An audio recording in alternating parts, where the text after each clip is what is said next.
प्यारे बच्चों, इससे पहले के वीडियो में हमने जाना प्रकाश क्या है, प्रकाश का परावर्तन क्या है, प्रकाश के परावर्तन के नियम। अब आज हम जानेंगे प्रतिबिंब के बारे में।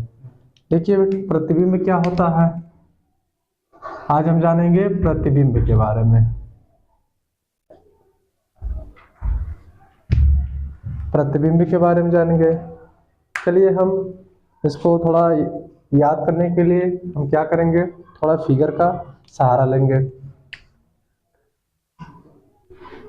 मान लीजिए कोई दर्पण है,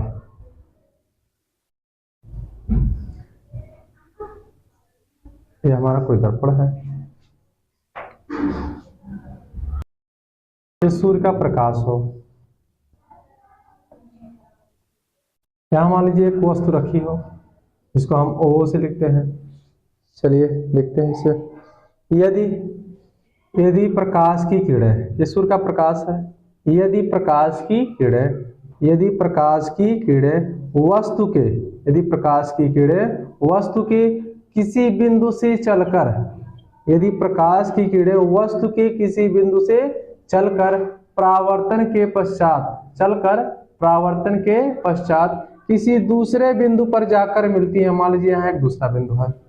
यदि प्रकाश की किरणें किसी बिंदु से चलकर, यदि प्रकाश की किरणें वस्तु के किसी बिंदु से चलकर परावर्तन के पश्चात किसी दूसरे बिंदु पर जाकर मिलती हैं, अथवा किसी दूसरे बिंदु से, ये दूसरा बिंदु है, अथवा किसी दूसरे बिंदु से आती हुई प्रतीत होती हैं, अथवा किसी दूसरे बिंदु से आती हुई प्रतीत होती है, तो इस दूसरे बिंदु को पहले बिंदु वस्तु का प्रतिबिंब कहते हैं।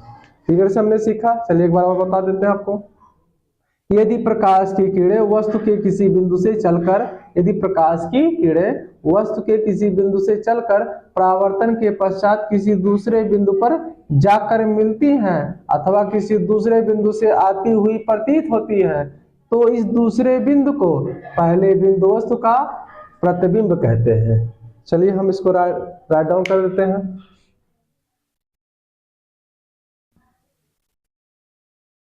देखिए इसको हमरा,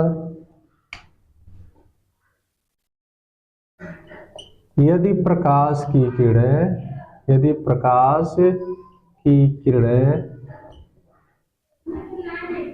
वस्तु के किसी बिंदु से चलकर,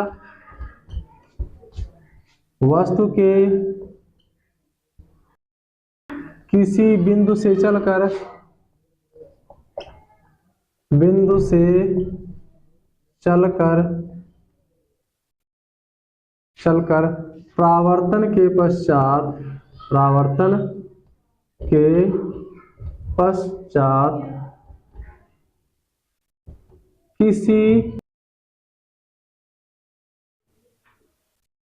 परावर्तन के पश्चात किसी दूसरे बिंदु पर जाकर मिलती है, अथवा किसी दूसरे बिंदु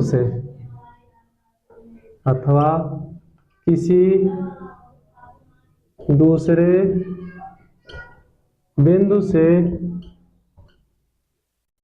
आती हुई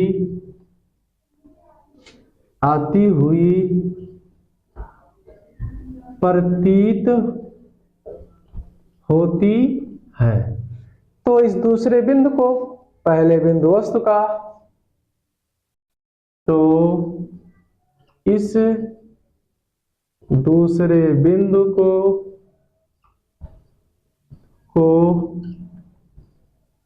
पहले बिंदु वस्तु का प्रतिबिंब कहते हैं। चलिए एक बार हम और बता देते हैं आपको। यदि प्रकाश की किरणें वस्तु के किसी बिंदु से चलकर, परावर्तन के पश्चात किसी दूसरे बिंदु पर जाकर मिलती हैं अथवा किसी दूसरे बिंदु से आती हुई प्रतीत होती हैं, तो इस दूसरे बिंदु को पहले बिंदु वस्तु का प्रतिबिंब कहते हैं। प्रतिबिंब दो प्रकार के होते हैं।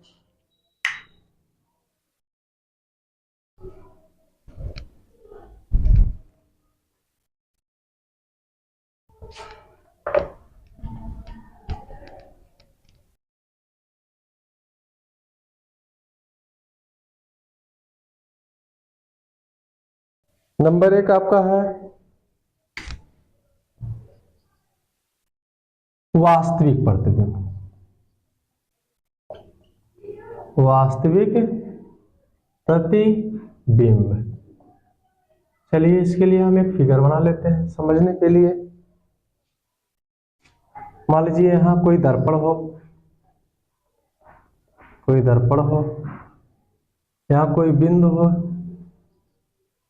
यहां कोई बिंदु हो, यहां कोई वस्तु रखी हो, यहां सूर्य का प्रकाश हो। मान लेते हैं यदि बिंदु वस्तु से चलने वाले, ठीक है, यदि बिंदु वस्तु से चलने वाली प्रकाश की किरणें, यदि बिंदु वस्तु से चलने वाली प्रकाश की किरणें परावर्तन के पश्चात, परावर्तन जहां टकराती हैं किरणें, परावर्तन के पश्चात किसी दूसरे बिंदु पर, परावर्तन के पश्चात किसी दूसरे बिंदु पर जाकर मिलती हैं, ठीक है, परावर्तन के पश्चात किसी दूसरे बिंदु पर जाकर वास्तव में मिलती हैं, तो इस दूसरे बिंदु को पहले बिंदु वस्तु का वास्तविक प्रतिबिंब कहते हैं।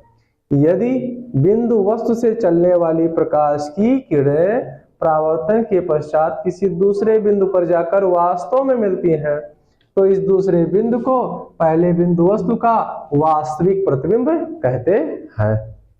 चलिए हम इसको लिख देते हैं, एक बार और फिगर से आपको बता दे रहे हैं। यदि बिंदु वस्तु से चलने वाली प्रकाश की किरणें परावर्तन के पश्चात किसी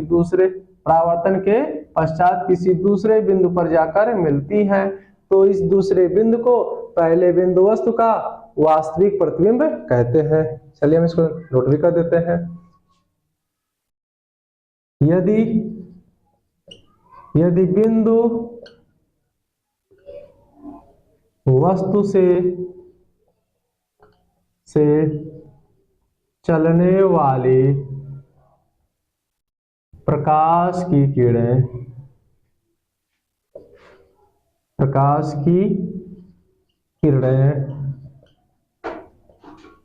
परावर्तन के पश्चात किसी दूसरे बिंदु पर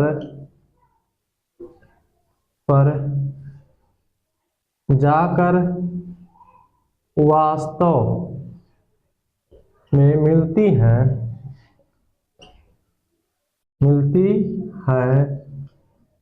तो इस दूसरे बिंदु को, तो इस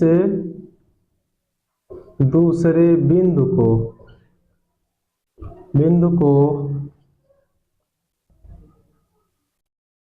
पहले बिंदु वस्तु का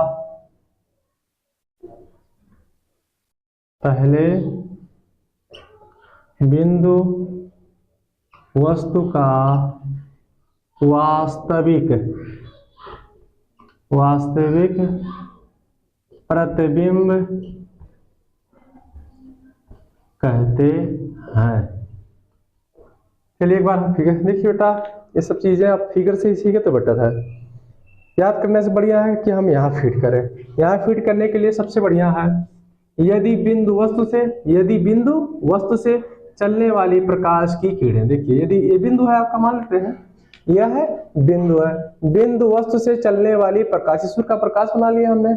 यदि बिंदु वस्तु से चलने वाली प्रकाश की किरणें परावर्तन के